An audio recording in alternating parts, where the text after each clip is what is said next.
Hello and welcome to Rule of Three's video review for Sherlock Holmes, Crimes and Punishment for PlayStation 3, PlayStation 4, Xbox 360, Xbox One, and PC from Focus Home Interactive. So this is another crime puzzle game such as Heavy Rain and Soul Suspect, that kind of thing. You play as Sherlock Holmes. Obviously, it's, you're playing as Sherlock Holmes, and it takes place in that literary kind of time period. On the whole, it's an okay game. While it has some good points, it's mostly just an okay game overall.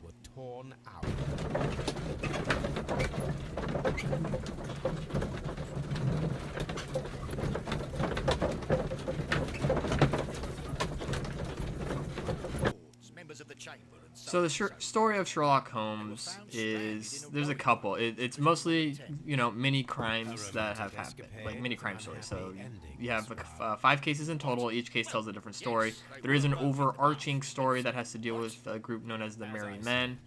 But that's about as much as that gets to. Each case has unique characters, a unique way the crime was committed, and it's your job to figure out, who did it.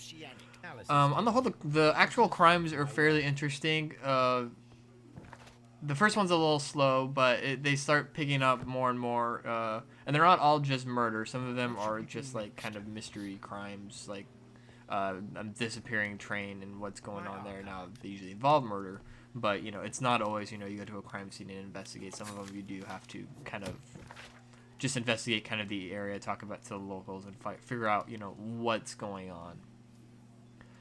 So like I said, on the whole, each case is pretty good. There are, like I said, 1 or 2 that were just kind of meh. But on the whole, you kind of want to figure out who is responsible and how everything fits together in the story.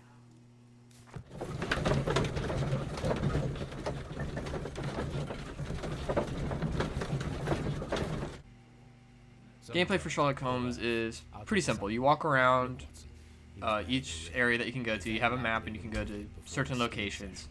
Each location you can search for clues and talk to people. By talking to people, you can get information about certain objects that you found to get more information on them. Or you can profile them by looking at them and figuring out kind of who they are and maybe personality and things about them that they wouldn't tell you normally, but you can gather from things they have on them and how they're dressed and things like that. That's all pretty good. I do like the investigation of trying to find the clues and talking to people. The talking to people gets kind of boring just because it's literally just like, hey, so you know anything about this? Nope. Yep. Nope. Oh, wait, no. It's that kind of thing, but it's, I don't know. The characters, when you talk to them, are pretty monotone. There's only a few that I think really stood out. Most of them, they all pretty much behave the exact same way, in my opinion.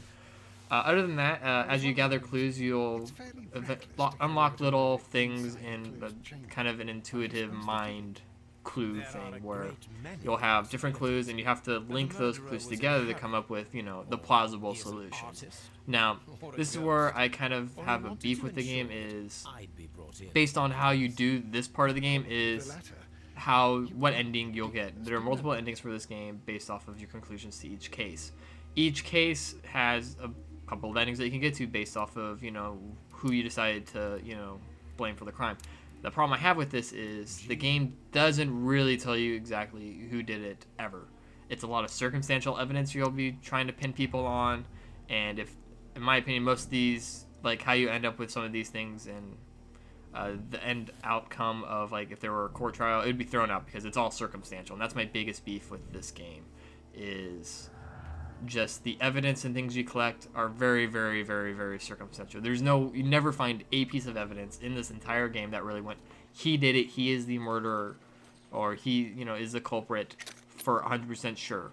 It's always just like, well, it could be this guy because, this piece of evidence links him here, so obviously he could have done it. And it's all just, circumstantial. None of it is really, hard-hitting evidence for the most part. And the game purposely does this to try to, I guess, get you to try to think a little bit more logically on, like, okay, think about more of the motive behind this person, and maybe that'll be a little bit bigger clue than just the clues you've found. You have to kind of figure that out, kind of metagame a little bit without any information on that.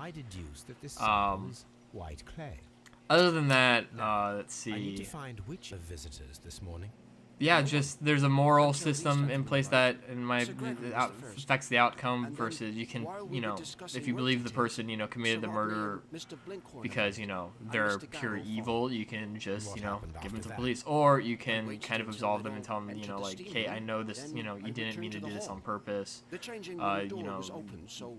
Leave the country for a while kind of deal. You would have heard if someone had and that reflects, once again, how the end comes out. Personally, it's pointless in my opinion. It was one of there's no real drawback to anything. Like if you choose to absolve everybody or choose to accuse everybody of a heinous murder as being heinous murder, none of it plays out really much in the end of the game.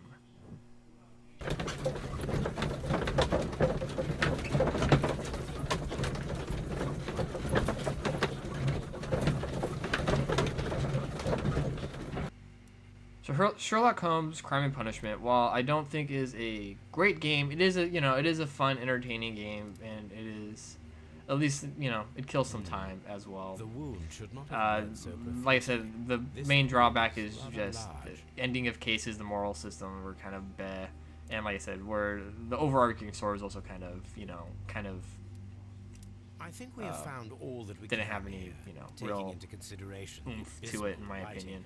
However, the puzzles and crime-solving aspects of the game were actually pretty good, and I did enjoy them. I'm giving Crime and Punishment Sherlock Holmes a rent verdict, What concerns me is just because there's better crime games on the market for adventure games please as have the well body as removed just the game's without just, in my disturbing opinion, mediocre. anything else in the room. That's it for this review. Going up Monday should be I was wondering, Holmes, Shadow of Mordor, Middle Earth. carry out a murder inside a closed I've had chamber. plenty of time with that one. I'm in the process of editing it now. There are a great many. Make sure to go to the website to check out all But the murderer updates was in a hurry. and news updates I he post, is an as well as our artist podcast that usually goes up or on a Sunday, ghost.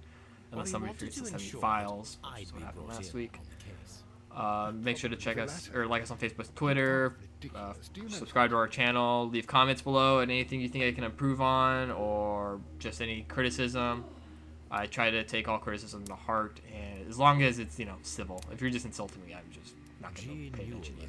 But if it's actual criticism, I try to take it to heart and make my videos as good as they can possibly be. So that's it for this review. Everybody, thanks for listening, and always remember to trust in the rule of With the three. steam on.